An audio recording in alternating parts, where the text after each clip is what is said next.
investment banking, sales and trading seem to be the most dissatisfied at 41%.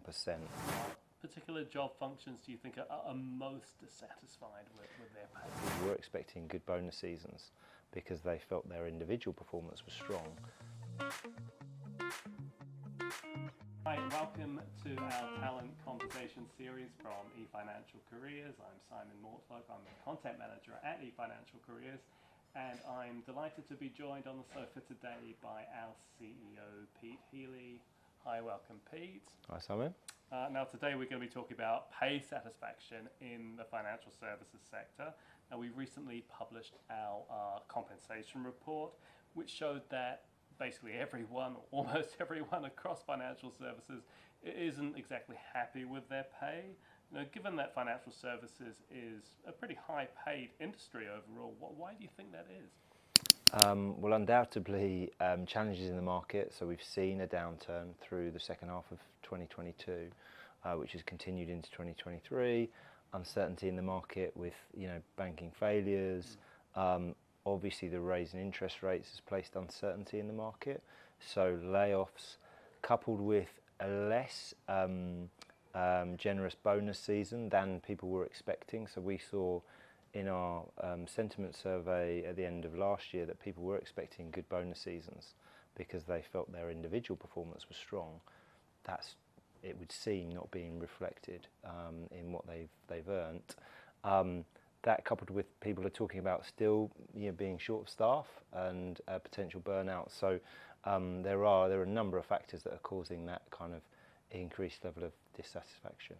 Interesting. And what particular job functions do you think are most dissatisfied with their pay? What we're seeing in the report is that the most highly paid seem to be the most dissatisfied. So investment banking, sales and trading seem to be the most dissatisfied at 41% of those surveyed actually satisfied. So it stands to reason, right? If bonuses are down, these individuals are typically receive the highest amount of their compensation through bonus, so they're going to be more affected by reduced bonuses.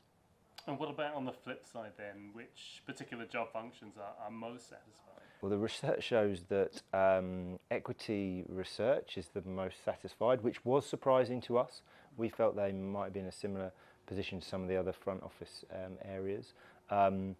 Quants also showing higher than average, above 50% satisfied. Next was technologists at 49%, which was also above the average.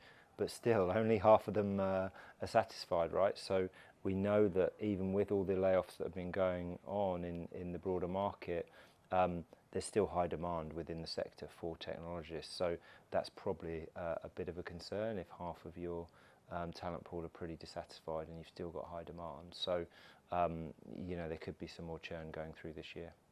And looking at individual banks, which banks are showing sort of high levels of pay satisfaction within their employee base? Interestingly, the European banks did relatively well. So Deutsche came out really strongly, and then Barclays.